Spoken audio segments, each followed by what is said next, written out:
Hello, hello. Welcome to the Mother Days podcast. I am your host, Sarah Wright Olsen. And I'm Teresa Palmer. Hi, guys. Hi. Is that our cue? You can totally say hello. I mean, you guys are so in for a treat today. I just have to let the cat out of the bag right away. We have Ricki Lake and Abby Epstein with us. And yes, if you can tell that we are already freaking out, will I stumble over my words? The answer is yes, many times, because we are so excited.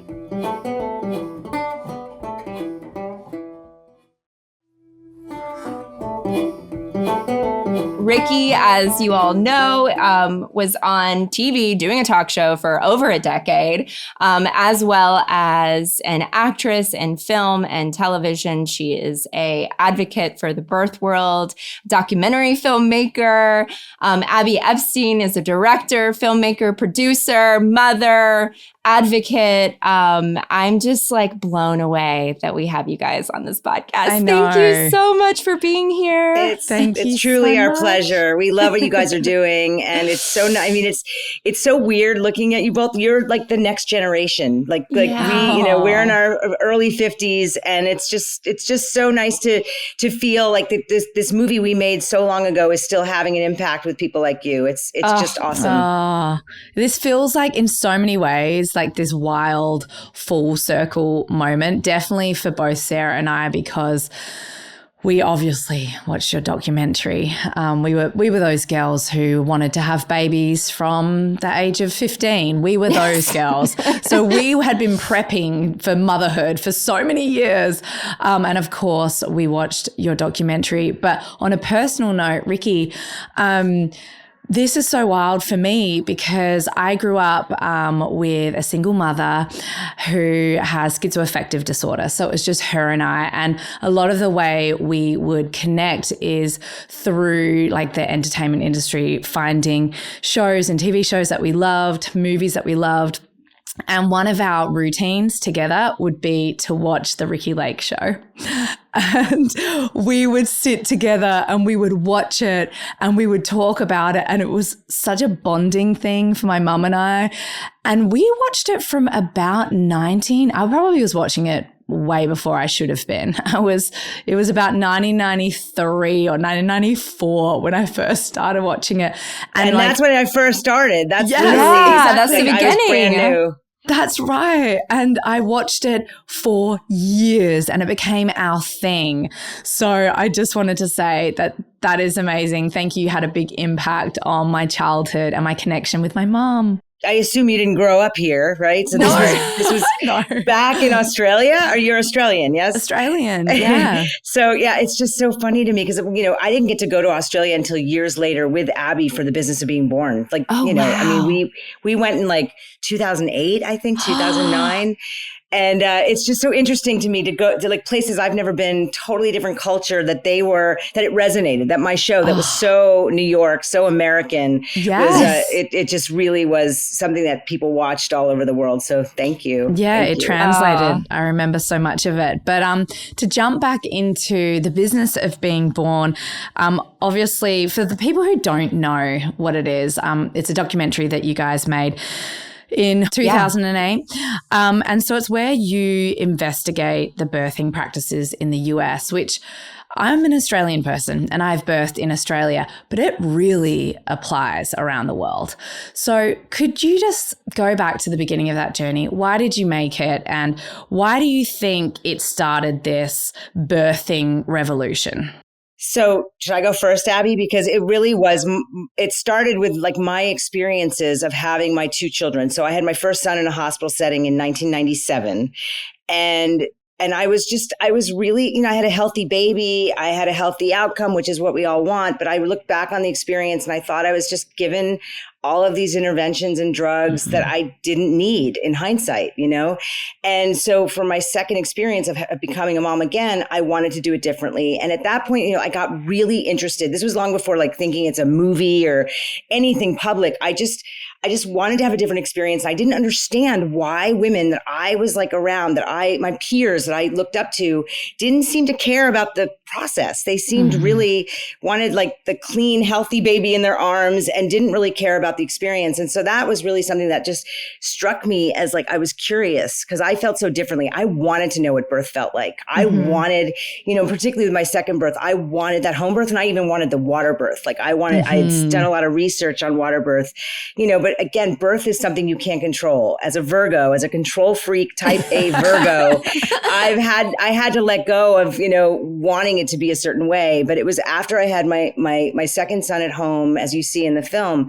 I wanted to explore this world and kind of use my persona or my platform to kind of do something where I think it could be really impactful. And I honestly did not expect it to have any impact. It was really like a personal calling. I needed to do this project. And it was my genius partner, director, Abby Epstein, who we had done the vagina monologues together. She had directed me in the off-Broadway production. So how apropos that we became friends. And, she wasn't even thinking about having children when I came to her with like, I have this idea, and she came to my house in LA. I had made a lot of changes post 9/11. I was living in New York doing my show, and I ended my show. I ended my marriage, and I moved to LA, and she and I were just catching up. And I said, I really want to do something with this world of birth. And I just gave her my birth video that I'd never watched, my home birth that was done on a camcorder back then. I handed her my 9-hour footage. I said, here you go. I gave her Ina May Gaskin's book, Spiritual Midwifery. Yes. And this American anthropologist, Robbie Davis Floyd, she wrote a book called Birth as an American Rite of Passage. I gave her those three things, and she went back home, and she just came back to me like a week later and said, I think it's a documentary. Oh my gosh. Yeah, why don't you pick up where I left off, Abby? Yeah, you are the plot twist of the film, Abby. I mean, right. And like, who knew, right? Because that's the thing no one tells you is these films take so long to make. Yes. That we were like well over 2 years into it when I got pregnant. So, when we were talking about this, I had like no interest in like, I wasn't even really thinking of getting pregnant. Like it was just not even on my mind. So yeah, like Ricki was saying, I think we were sort of the perfect duo because I was sort of this feminist director, but I had totally missed the connection to birth. Like I got the connection to the vagina because I had been in this vagina monologues world for many years, but I'd like missed midwifery. Like I'd missed that whole thing completely. And I was like a little bit more probably of like the epidural girl, I was definitely probably would have been like, that is the most feminist kind of approach, is just pain medication from the second you walk in the door. And why would anyone want to feel this? Like that's probably like where I would have gone or where I would have been. And so I think it really blew my mind. Like watching Ricki's footage completely blew my mind because, none of us ever get to see birth, right? And then we don't ever get to see like a friend's birth, right? And it's so different. Like when you see your friend doing something and like I know Ricki really well. So I know that she's not this incredibly stoic, brown rice mummy or whatever you're going to call it. Like she's not this granola, at all. So it's like, it's very out of character of me. It is. I'm seeing, I'm like seeing her just, I'm like, oh my God. And then, and then reading Ina May's book, I think I really got it too. When I read Spiritual Midwifery, I was like, oh, okay. So, it was, I think we were like the perfect pair because Ricki had already drunk all the Kool-Aid. She'd already had her home birth. She was completely, converted. And I was sort of like on the outside. I was obsessed with that. The whole, like I was going to conferences for fun. Long before we even made the movie, I sat in at this conference. I saw Ina May speak for the first time, Michelle O'Donnell, all these incredible birth workers from around the world. Wow. I bought every birth book I could get my hands on. And I just was in it. And I wanted to even become a midwife. Like I was thinking, I want to go to school for this. I was really, really, really in it. And the truth is I don't really like the sight of blood. And there's a lot of reasons why that could never happen. But I did become a doula. I studied and became a doula with Anna Paula Markel, who's an incredible, she's amazing. She's with my Beanie doula. Birth. We love her so, she was? Yeah. She's so special. I mean, I met her long after I had my 2 kids, and I was like, oh, for the longest time I'd fantasize. Now Lori Bregman is like, I'm obsessed with Lori Bregman. These birth workers, I'm just completely in awe of what they give to their clients. And it's just so important. And so Abby and I were the perfect team. And I think, me having had the show for so long and having this mainstream audience that really knows me, trusts me, relates to me, that it was the perfect kind of platform to put this material, this very provocative, controversial material out. Yes. Because I don't come with an agenda. Abby and I don't really, at the end of the day, we don't really care what a woman does as long as she's making an informed decision for herself, So it's just really been about like spreading the information. And yet though, we do have to say, despite, Ricki being like, this very, very well-known person. I mean, at this time, I think even when we were pre-production, I mean, now you're talking like 2003, 2004 is like the pre-production, right? Wow. I mean, Ricki's, her face is on buses going in New York. I mean, so in the beginning, we're thinking, well, we should be able to get like a television deal.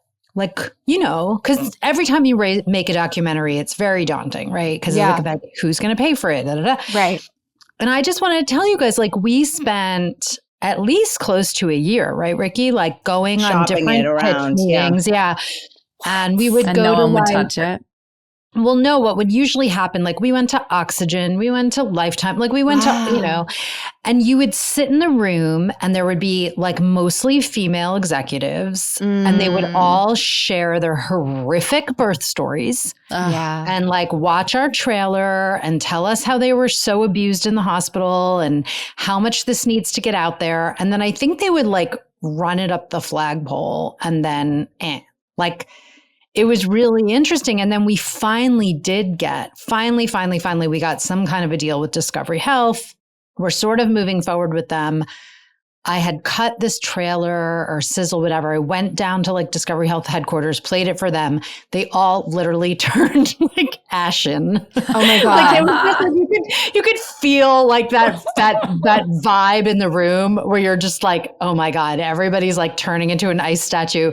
And they just literally looked at me and they were like, you understand that we cannot undermine the medical industrial complex in any way. Wow. And I was like, oh my God, of course. That's why no one wants our film. It's like, that's who pays the bills at all these networks. So, I think they didn't understand how, like they thought they were getting like a movie about like beautiful, soft water births at home. They'll probably have a big disclaimer on the bottom, this isn't safe or whatever.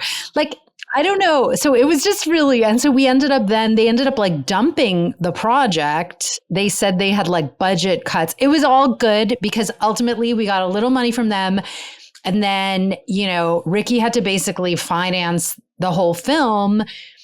But at the end of the day, if like we hadn't taken that road, we never would have been able to make this film and like have the freedom to say what we wanted to say because we were completely independent. Yes. And then it wouldn't have been the film that it is. It wouldn't have been the film that has resonated around the world with millions of people. And I have to piggyback on Ricki because, you saying that you really were this face that people felt so familiar with, and they felt like, oh, Ricki's like our best friend. We've been watching her for a decade and like following along with your journey. And so when watching your film and seeing you in labor, the way that you don't see people in labor, That's not what you see on TV, by the way. You see people in a bed and they're screaming and it's painful and there's hospital gowns. You never see someone's like leaned over their island, like moaning and in my kitchen. In her kitchen.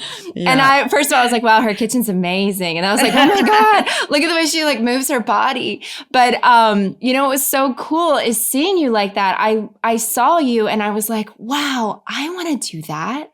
I see her and I'm like, I can do that. I mean, look at her. She's like amazing and she's moving and moaning and all of this. And it just felt so real and animalistic and wonderful. But like watching that film, understanding like where you were going with it and how you're showcasing the way that, the sort of like medical industry has taken things, you think like, okay, we understand now. We know what to do. Let's make this big change. Now we're going to be informed. And yet from 2008 to 2023, things are not good in the medical field. It's worse. Yeah. The maternal mortality rate is so high right now. People are constantly asking why, like, why is this happening? What is happening? I think your film, like right now being re-released, it couldn't come at a better time. Why has it gotten so bad? Do you guys know? Like, have you talked to birth workers and like sort of started to piece together why it's gotten to this place? And I know that you guys agree with me, like from 2008 to 2023, there's never been a better time. Like we need to put this out again into the world. Absolutely. Yeah. I mean, I think obviously COVID was not really a friend to birthing people, Yeah. It's been a disaster. And, in so many, we are hearing from birth workers, as we're starting this process of doing a new iteration of the business of being born and working on a series, COVID, they now induce women at 39 weeks. I mean, that's now standard, and it's a mess from start to finish, and it's not necessarily the practitioner's fault. The OBs don't have the time with their patients. I mean, it's a whole list of things, the insurance industry, but it has gotten dire, particularly among Black and brown women in this country.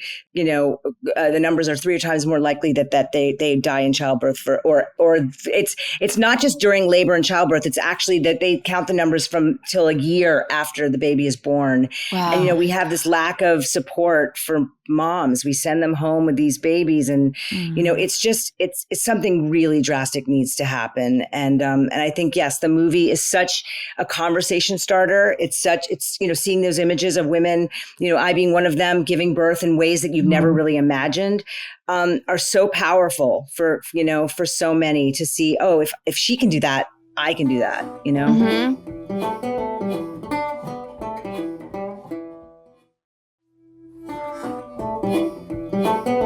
Yeah. Well, I think also 2 things have happened. I mean, one thing that we've seen just sort of tapping like a little bit back into the childbirth community 15 years later is that in the sort of out of hospital world, there seems to be like a tremendous amount of energy, growth, acceptance.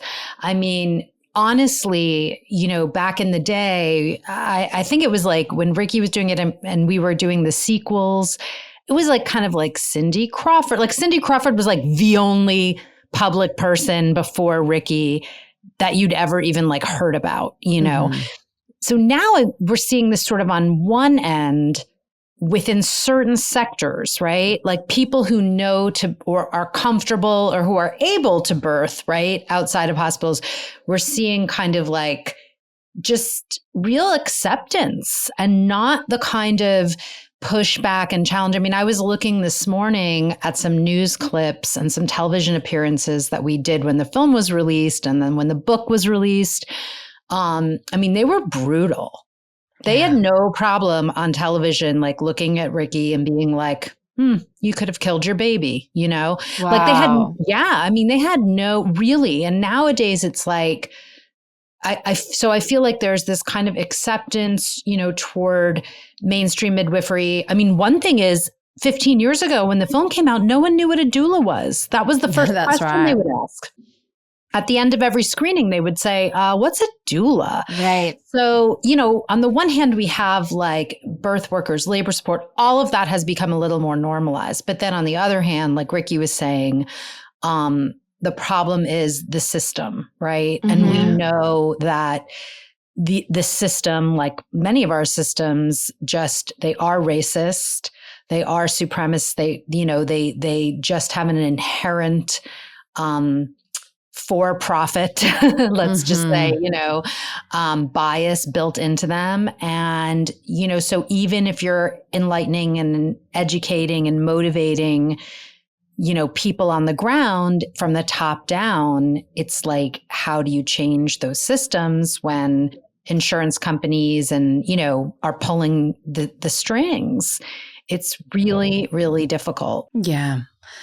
And now I feel like there's a whole new group of birthing mothers that you guys are going to have the ability to tap into. I mean, obviously this came out 15 years ago. And as Sarah and we see with our podcast, there are all these women having babies for the first time who need to be able to have access to this kind of information so that, at the very least, they can go in informed. They can know what their rights are as a birthing woman. And I think Sarah's a really great example of someone who did decide that she wanted to have a birth in a hospital. And it was her third birth, and she had, maybe you can tell the story, Sarah. I just felt like you were so able to advocate for yourself when the system started coming into play. Like the nurse is saying, you can't be doing that. You can't birth that way. What? Stop. You're going to hurt the baby. Sarah, did you want to speak to that for a second? Because I feel like you had the knowledge and the wisdom to be able to go in and say, actually, I know what my rights are and I'm going to birth the way I want to birth. Right. So when I had my son Wyatt, I had him at home. And he was a very big baby, and he got stuck on the way out. And so we had a 4 hours of pushing and a little sticky shoulder situation. And did he have the dystocia? Yes, yeah. He had she sort of said that it was like a minor version of that, thank goodness. But we did the gasket maneuver. The changing of the hips and the, finally with Anna Paula, so wonderfully in my ear coaching me to push that baby out because it was time. I finally was able to get him out, and he was amazing and healthy and wonderful. And that experience was incredible. And then, we sort of talked about it afterwards. And my midwife said, your babies are going to be really big. I think if you're going to have another baby, you should just sort of monitor it and maybe think about having number 2 in the hospital. And I was like, okay. She's like, because, things can typically go similar, could be really different. She's like, but just think about it. And so I actually met Dr. Jay Goldberg, who, has since passed. But he was like my dream doctor. He was the man who I was like, listen, if my cervix swells the way that it did the first time, what are you going to do? And he was like, I'll massage the cervix. And I'm like, okay, well, what if I want to give birth in a squat? And he was like, I'll catch the baby. And I was like, you're it. All right, let's do this, And I just loved him so much. And Anna Paula loved him, who was my doula. And so I just felt really safe with him. And I had baby number 2 in the hospital, and it was an unbelievable hospital birth. It was so natural. It was like with every contraction, I was saying, wow, and yes, and just approaching it all with joy. And I had music playing, and my son was there, and it was just magic. It was like the oxytocin was just absolutely infused in the room. But this was in 2016. So then cut to 2020, I'm pregnant with my third baby. It's COVID. I'm due in, the end of August, beginning of September. Partners are just being allowed back into the hospital with their partners. And then we weren't allowed to have doulas yet. And then we were. So it was like a back and forth. Everybody had to be COVID tested. But I get into the hospital and, it is very different energy than I remember. Same hospitals, same doctor, the energy is different. It's like, okay, we got to get this done. Everything felt really medical. I was being rushed to with like, all the things right away. We got to COVID test you. Well, I'm in the middle of like a contraction right now. I'm like, I need a minute. And then things going up my nose and like something's being wrapped around my belly. And I'm like, whoa, everybody just stand back. The lights are super bright. I'm in a broom closet because they had no rooms left. So they put me in the tiniest room where all the storage stuff goes. Wow. And I was like, and Dr. Goldberg, of course, he like rushes in because he's on call. And he was like, whoa, do you want to be in this room? And I was like, no. and then they were like, Goldberg, let's see you outside. And they were like, there's nothing left. And he's like, okay. And he comes back to me and he's just like, are you okay here? And I was like, I'm fine. I am fine if everyone just leaves me alone. I'm going to be great.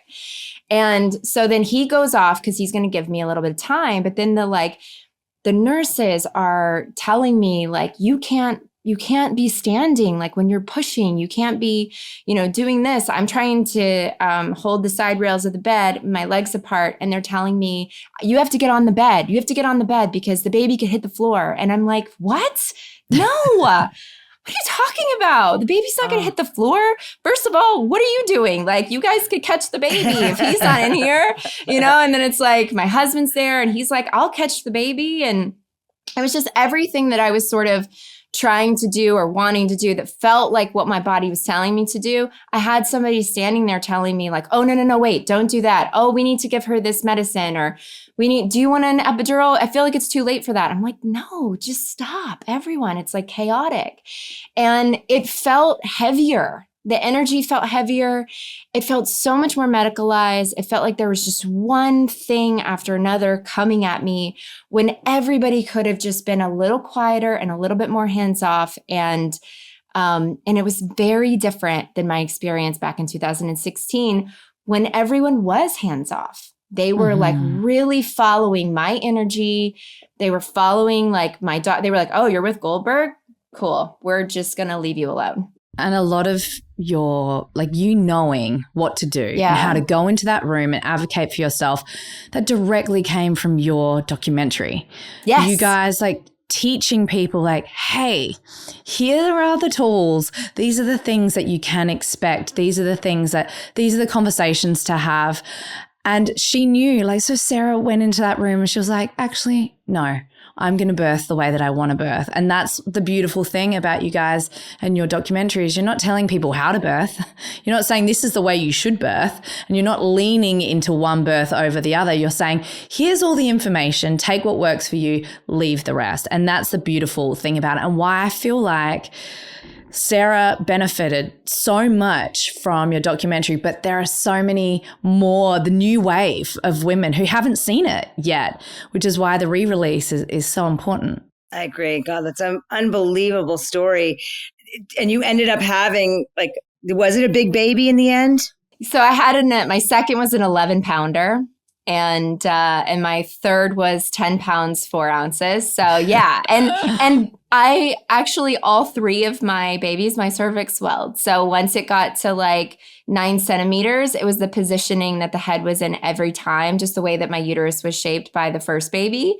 Every single time, as soon as I would get to 9, the pressure would be put on the cervix and then it would swell. So the doctor or midwife would have to kind of massage the cervix and help the baby come out. So, if I knew this because of Dr. Berlin, who is our amazing chiropractor. I knew this from watching your guys' documentary. But because I was like so educated on this stuff, I was able to go, okay, well, what are you going to do when this happens? Do you feel like things have changed since 2020? Are you hearing that from birth workers that like it is different at the hospital now? And the frustration is high, right? Oh, yeah.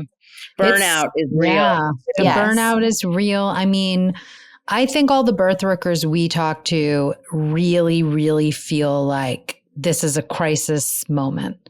Like we're in a maternal health crisis. It is a crisis. What they're seeing happen because they're saying like just all the restrictions they were able to pile on during COVID allowed them, right, to like have all these restrictions and then never really roll them back. So, Right. there's a way that like I remember when, we first got pushback, right, from hospitals or OBGYNs. I mean, more than pushback. We got like hate for the movie. Oh, and then all of a sudden it was like, Cedar Sinai made Ricki like their Mother of the Year award. And then we were like touring hospitals and they were like, oh, look, like we're building a birth center. We're like they were. Yes, they were showing us like, and guess what? Now we're using like, we're doing intermittent monitoring and we have mobile monitoring and women can move around and they can eat and drink now during labor. Like, wow. Because they were wanting customers is what they were wanting. Oh my God. And they were gosh. following the trends, and some of them were hiring midwives to come in and take over and like remake the maternity ward, so things were moving in a good direction. In some areas, like I think it got so bad. I know recently one of the doctors we work with, he confided in us that because in New York, we just had a really terrible nursing shortage and crisis and a big strike. And he was on this call with the city and they were trying to figure out how to handle this. And literally somebody on the phone just said, let's just section them all. And she was dead serious. And he was like, I could not believe she like said this on a call. Oh my God. With like 100 people on the call, like, let's just section them all, screw it. And I think that, if you look at like the kind of like time that birth needs to unfold properly, and the kind of support that's needed, right? In terms of like monitoring or nursing.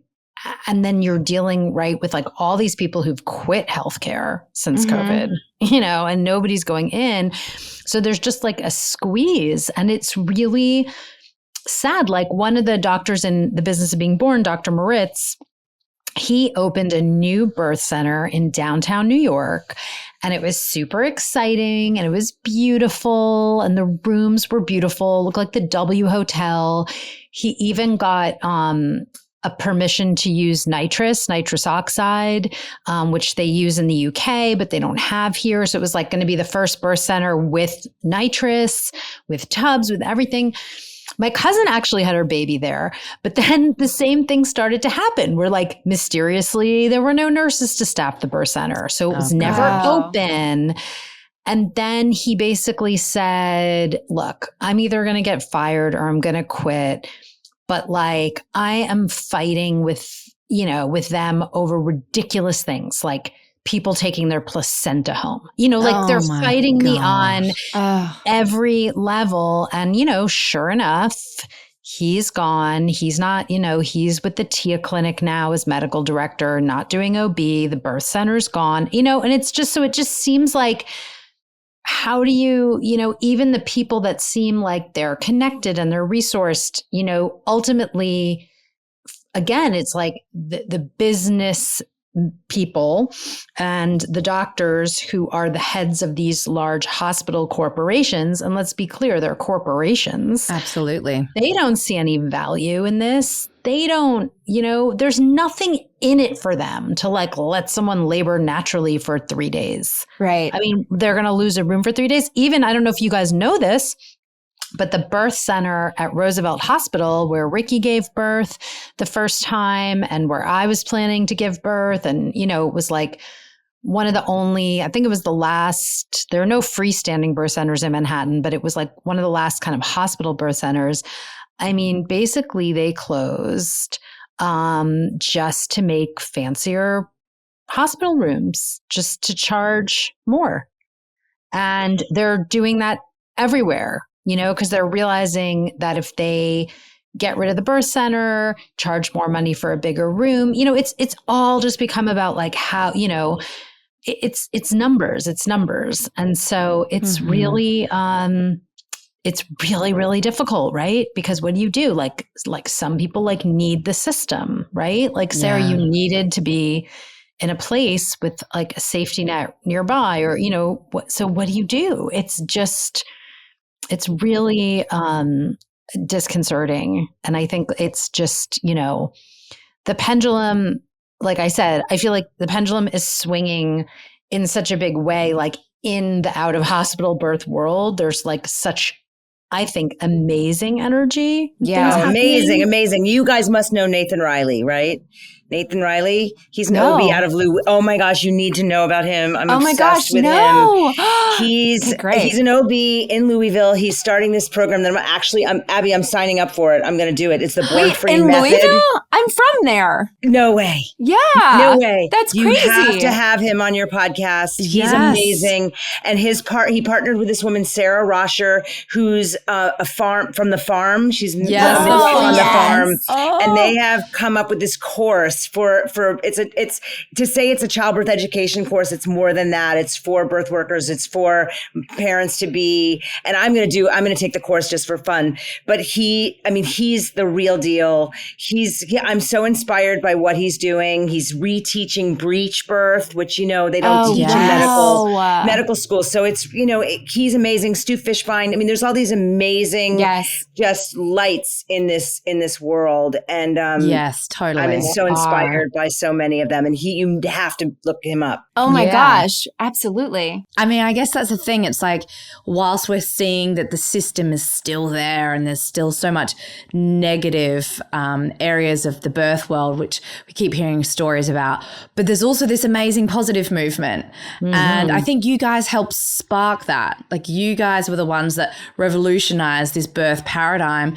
And now there are more people talking about it. You started the conversation. So you're hearing about these OBs doing these courses, and so many people coming out and advocating for women's rights, which is so amazing. That must feel really good. That must feel really good. We didn't plan it. No, but I have to say it's the most, like, I have chills just thinking about it, and he and I have been talking back and forth, and he just said, he's like, this project for him, it was spawned by our film, and I do think it's like it's revolutionary what I think the precipice we are on. I do believe absolutely that the movie, though it had so much impact from 15 years ago, I think we have an opportunity to have it be even way bigger than it was back then. Mm-hmm. Agreed. Because we didn't have iTunes wasn't up and running then, really. We didn't have TVOD. We didn't have we also didn't have social media.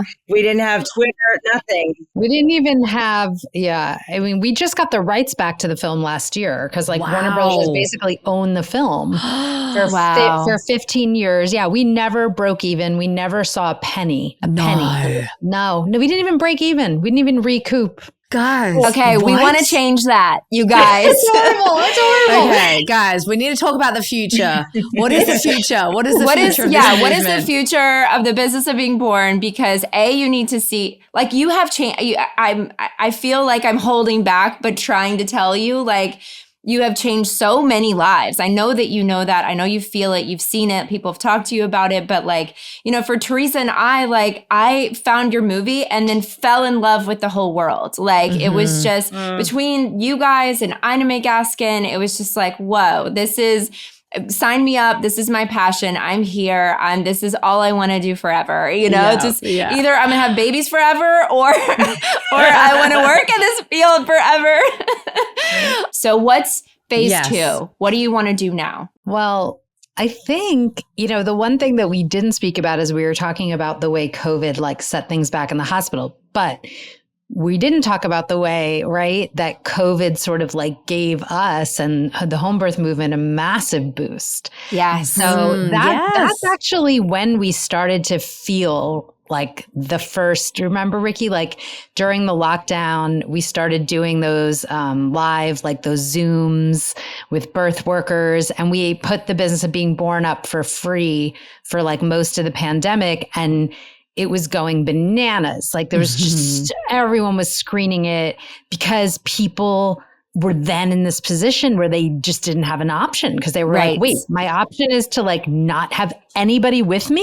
Yes. Right. I felt so bad for those women in early 2020. That must have been horrifying for you, Sarah, because you said you were due around September. That's still in prime fear mode where everyone you're afraid everyone's going to kill you, Yeah, totally. But it's but I think that COVID in a way was all around, I think, for women's health. It like put everybody in that like DIY mindset, you know, of like, oh, well, I'm going to have to deal with my own yeast infection and I'm going to have to figure out a way, you know, like you couldn't get seen, right? Like it even helped our other film, Business of Birth Control, because so many people during lockdown were like, I think I'm going to go off the pill. Like, why am I on this thing? I'm in lockdown. Yes. And then they were like, wait a minute, I feel so good. What happened? You know, so like we like in some way, you know, the COVID sort of did bring people sort of like back. And I think that showed us, wow, the film is still so popular. It's still the only thing out there. And so needed. Right. And so we're trying now, like you guys were saying, is sort of, okay, how do we bring this to the new generation, right? Yeah. Like, how do we and it's still like incredibly timely. I mean, I think it's not like dated itself 1 minute, right? Mm-hmm. But what we'd like to do now that we own the film again, you know, is we're working on all these kind of re-release anniversary events to honor our 15-year anniversary. So we've got the film for Mother's Day from May 10th to 14th, which is now up for free. So people can re-engage with it and watch it. And you can register on the businessofbeingborn.com and just sign up and be able to watch the film for free. So I think our first step is sort of like putting the film like back out into the zeitgeist, talking about the last 15 years, you know, like we're doing now, what shifted, where are we? And then, you know, we're working on preserving a lot of the original footage because some of the people in the film, like Ina May or Michelle O'Donnell, you know, are aging. So we want to preserve all that original footage and make it available to people who want to go deeper. And we're also working on like a brand new series. Wow. That would like, so it would be kind of the unfinished Business of Being Born. So it would, you know, kind of jump off from the now point of like, I just got chills.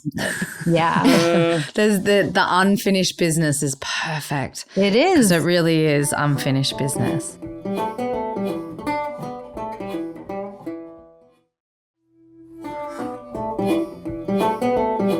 You know, looking now, I think we've seen like a tremendous amount of energy, let's say in like Black maternal health, right? Like we've seen that space come to life in an advocacy way that wasn't around, but it doesn't seem to be changing healthcare, right? Like, because it's really hard. Like, how do you undo racism, right?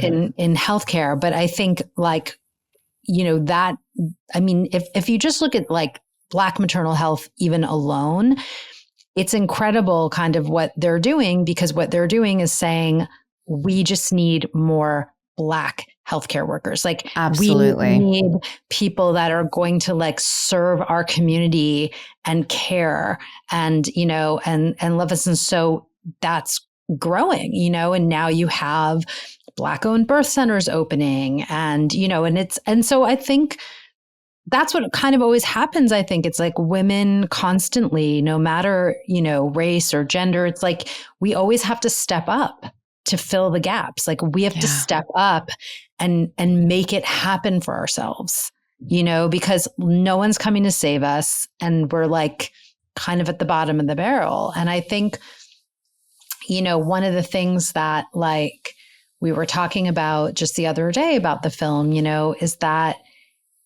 birth is something where like it affects all of us. Everybody was born, right? Yeah. Like, so it doesn't matter your gender, if you ever plan to actually give birth or just have friends or family. But it's also, I think, with the role of the doula, you know, kind of like what's happened with doulas, like we said, nobody knew what a doula was, right? And how doulas have sort of like steeped into the culture just shows you that we're now also focusing on that this is the birth of the parents. This is the birth of the mother. Yes. This is not just the birth of the child. You know, this is a rite of passage. And I think, that's what the doula's there to do, that educational journey, and that's what I think like Anna Paula Markel, like she was at the forefront of, so brilliantly, like in her childbirth education classes, like I have to like educate the parents, because this isn't just about how you Lamaze, like how you push and breathe. This is about like a real rite of passage, a real journey. So, I think my opinion is this new generation, especially Gen Z, they are very woke to that, I would say, and I think that like what we're seeing is, especially like, some of them may be still too young to be thinking about like having babies, but definitely we saw with our recent Business of Birth Control film, they get it. Yeah. They are not going to be like us. That's just like, oh, just take your little pill. Exactly. And deal with it. Mm-hmm. I had one of those ones in the arm. I still got a scar from it.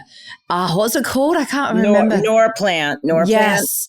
And do you know what happened to me? I bled every single day for 18 months that I had it. I just had a period for 18 months straight. And I was always like, I guess this is what happens. I just didn't know any better. I was 19 and I was like, it's really weird. And then finally, like my new boyfriend was like, this is all wrong. This needs to come out. This is not right. I know. But I was just told by the doctor, this is what you have to do. If you're having sex, this is what you do. I mean, it's so wild. But I didn't ask the questions. Right. I mean, wow. That is wild.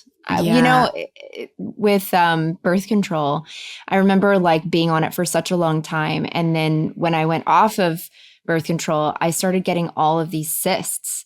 And it was like, I went to my doctor and I was like, why am I getting, they're so painful. It was like one would come up, and I have like a thing where I can really intuitively like feel what's going on in my body. And so I was like, oh, it's coming up on my left. And my doctor was kind of like, at the time, it was a very different doctor because I was younger, but she was like, oh, well, I mean, this is not something that you would know. Like, you're not gonna be able to know that she's like, we'll do an ultrasound. And so I was like, yeah, I can feel something on my left. And she was like, oh, you're right. Actually, there is a cyst on your left. And then the next month I came in and I was like, I think the cyst has moved. I think there's one on my right ovary now, not my left, but my right. And she's like, that doesn't really happen. And she's like, and really you wouldn't know. And it was just a lot of like telling me that I was wrong. And then she did an ultrasound and sure enough, there was like a cyst on my right. And so then she proceeds to tell me like, well, it's from birth control. And I was like, what? Oh. And she was like, well, yeah, that's really normal. Actually, like going off of birth control, you can get all of these cysts. And I was like trying to have a baby. I was trying to have my first. And so I was like, wait, why doesn't anyone tell you that? Like beforehand, I was on the pill. Like, I don't even know which one, just whatever one was on a commercial at the time on TV. Right. And, it's like, oh, this is the one for all you youngins that don't want to like have too heavy of a period. And I was like, that's the one. And it's just crazy. Like it's the same thing, right? It's part of the same thing. It's like, it's on, and it all comes from fear. They control you with fear. Yes, you're right. Fear of getting pregnant, fear of, killing your baby, whatever it is. It's just, And now there is a real fear because of, abortion being taken off as an option. I mean, now, it is a very scary time. Us putting that movie out last year, the timing again, it's just unbelievable that like, an unplanned pregnancy is a different thing now in this country, So scary. Yeah. Well, I talk about the fear. I was on a show and there was a birth scene and there was so much pushback because I was like, guys, I want to represent birth in a different way on this show. Like, this is what we're going to do. We're going to birth, but she's going to be standing up. We're going to use water, blah, blah, blah. And there was such a fear that we would then be putting this out into the audience that a woman could give birth. She was pregnant with twins. Like, in this position, like, no, she can't have a water birth. She's not allowed to have a water birth with twins. Wait, no, she needs to be on the bed. And I push back. And then finally everyone's like, okay, let's like do it your way. And I was like, fantastic. So I did have to take the water birth scene off the table. I could labor. She could labor in water. She could birth in a crouch position.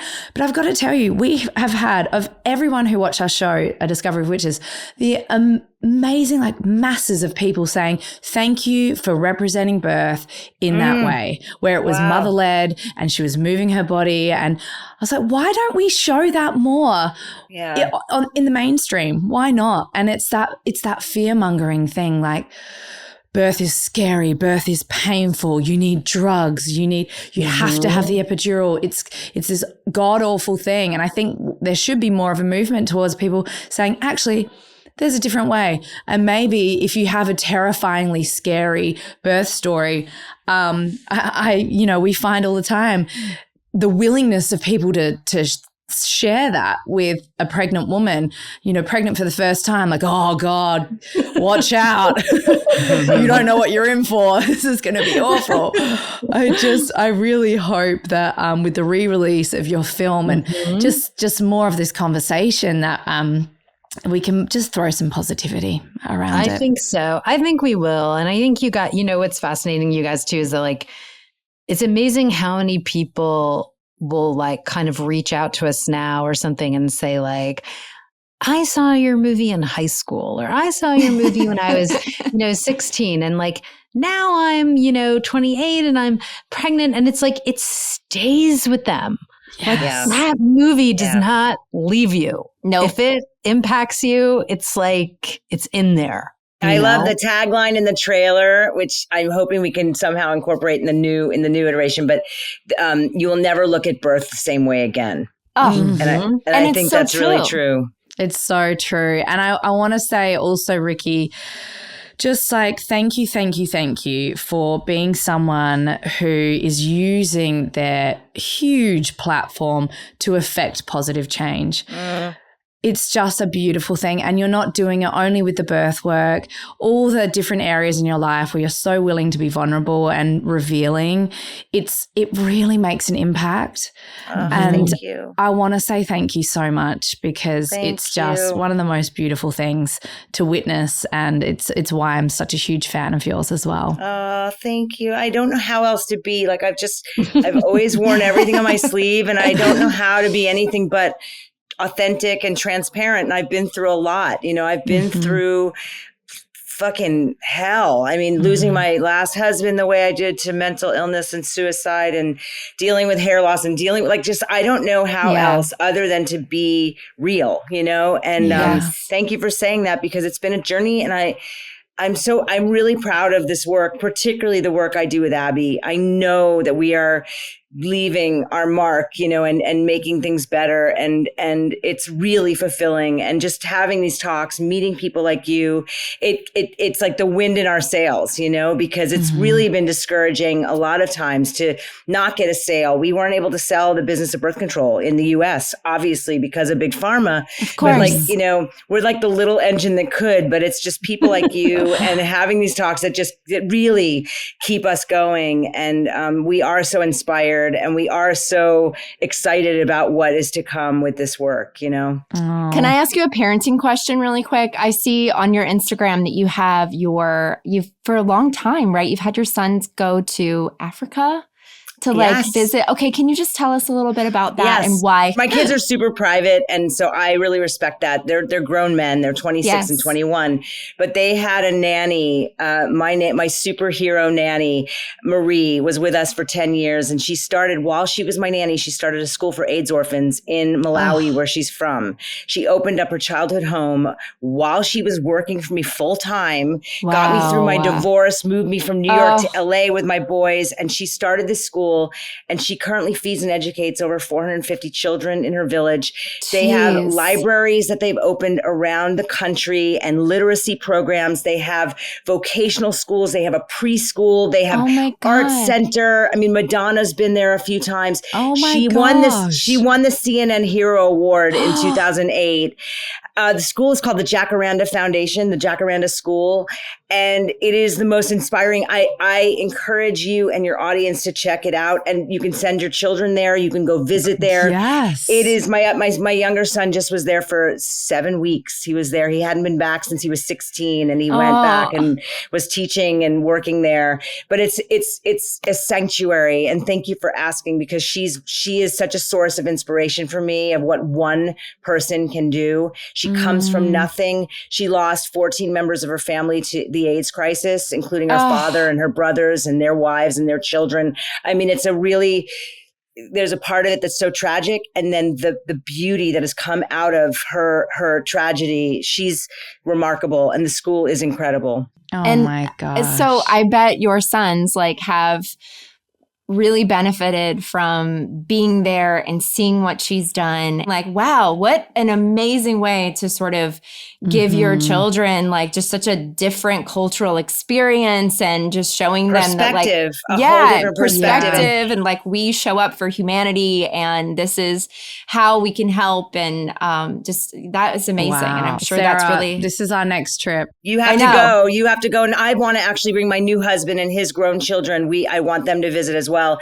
These children are so happy and thriving, and I mean, they've sent 100 kids to colleges. Oh and my gosh. And they all give back to the school.